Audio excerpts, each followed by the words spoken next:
Good morning. How are you? Can I pour you some tea?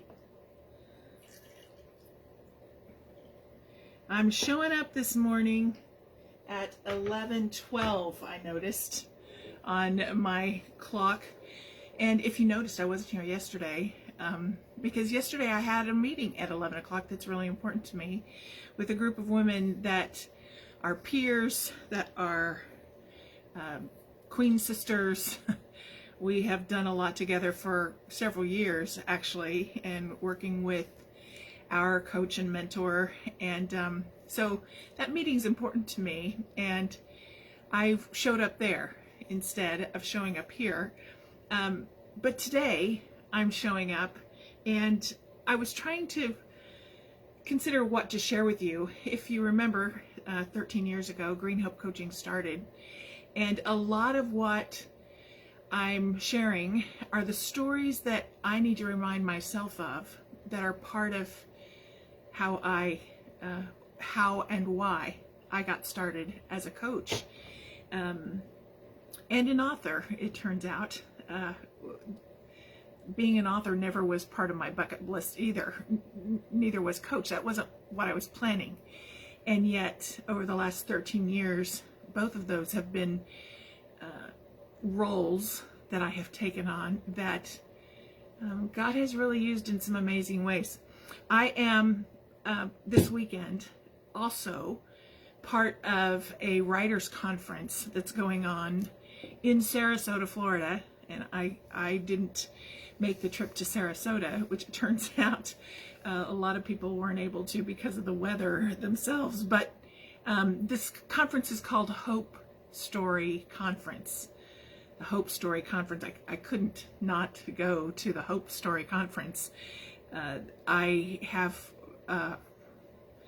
wanted to attend their Hope Writers events for several years, and variety of things ended up doing other things. So I am attending virtually a Hope Story Conference, and their tagline is "Your hard story becomes your hope story."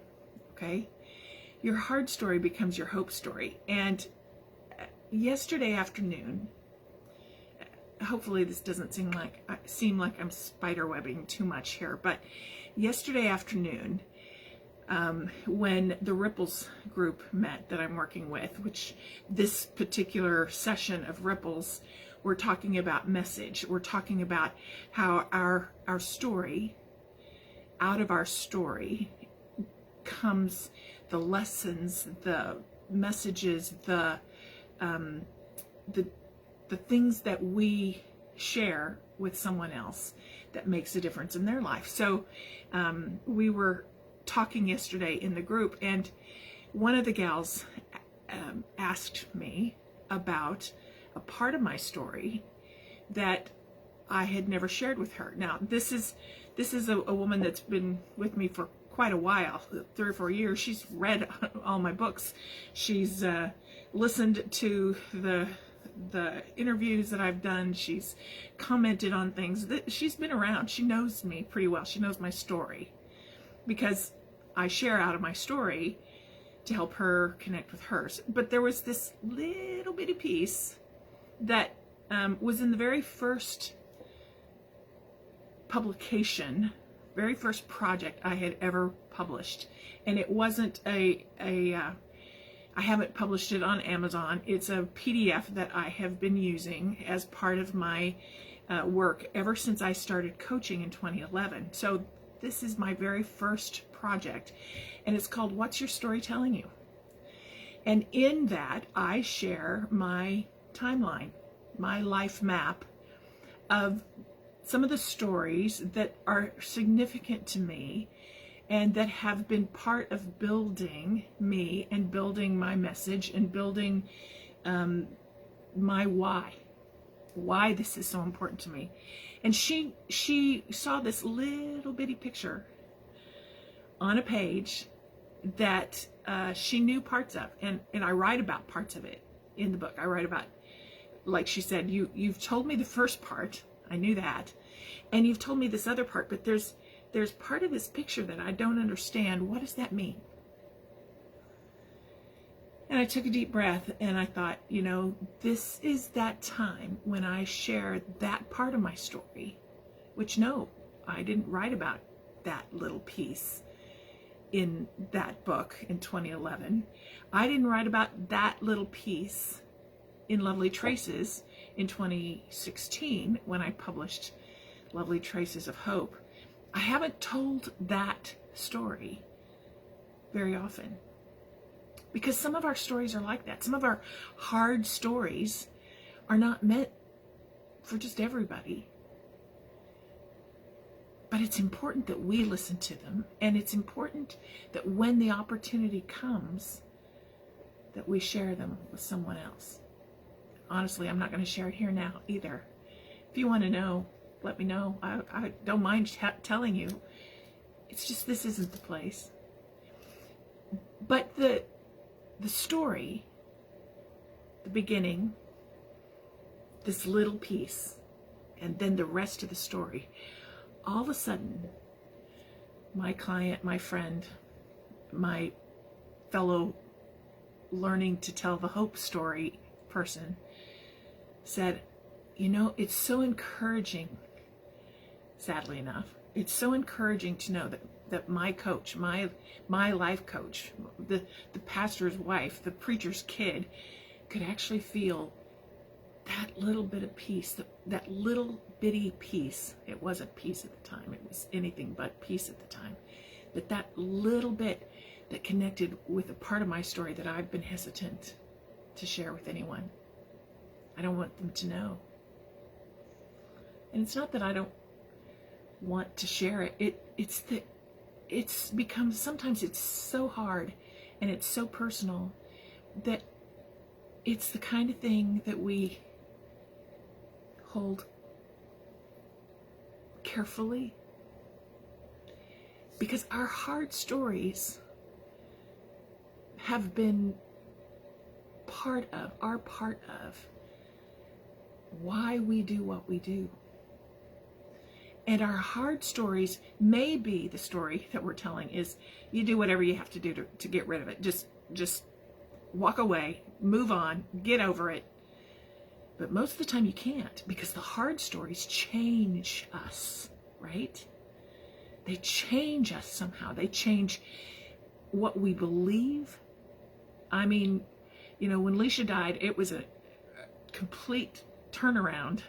I felt like I was having to learn ABC 1, 2, 3, Jesus loves me, this I know, all over again, because it was such a hard story. And there are parts of that story that I have shared in Lovely Traces of Hope that I didn't know if I ever would, because it feels like I'm, like one of my friends said, taking my clothes off. It feels like I'm becoming so vulnerable.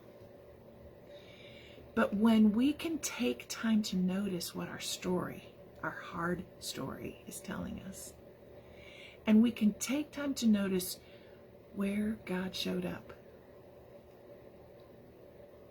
And sometimes we don't think he did. He didn't do it soon enough anyway. He didn't do it right enough. He didn't do it God enough. Because we think it should be a certain way, and it wasn't. And we're ticked at him. Oh, we're trying to trust. Oh, we're saying all the right things. We're using all the right Bible verses. You know, we're doing what we're supposed to do, right? And yet, there's something between us and God, because we haven't fully sat there with our hard story and said, Lord, where were you? Help me see you. Help me know it was you. Help me know what I heard was truth. Help me know truth in that hard story. And help me deal with the emotion that came out of that hard story. And help me see the hope so that I can show the hope to the next person who asks, the next opportunity that comes, that I know that's the story I'm supposed to share. So yesterday I shared a hard story that I hadn't shared in a long time, and it brought up emotions that I hadn't felt for a long time. And it filled me with gratitude for what God did then, how He used it later when my daughter died, how He uses it today as I'm going to a Hope conference, a Hope Story conference, as I'm working with women who are wrestling with the messages out of their own story. Our hard story can become our hope story. And I'm borrowing that line from the Hope Writers because it's a good line. It's a good subtitle. It's a good reminder. Your hard story matters. It's made a difference. It's changed you. How about you take some time to ponder it and see how He might use it in someone else's life, even if it's just so that they can say, I'm not the only one. Somebody else knows what I'm going through. Think about it. I'm going to post it's called a Guide to Hope. But in the Guide to Hope, it is just an exercise of you looking at your story, you looking at the map, the life map that your story has been on, and identifying those places where hope showed up and what the message was and how He might want to use it to point someone else to hope. Thanks for listening. As always, it's great to see you, and check out the link that I share in the comments. I'd love to hear what you're thinking. I've got some things coming up. Where we're going to be talking more about your story. You might want to know about it. Keep your eyes open. Talk to you later.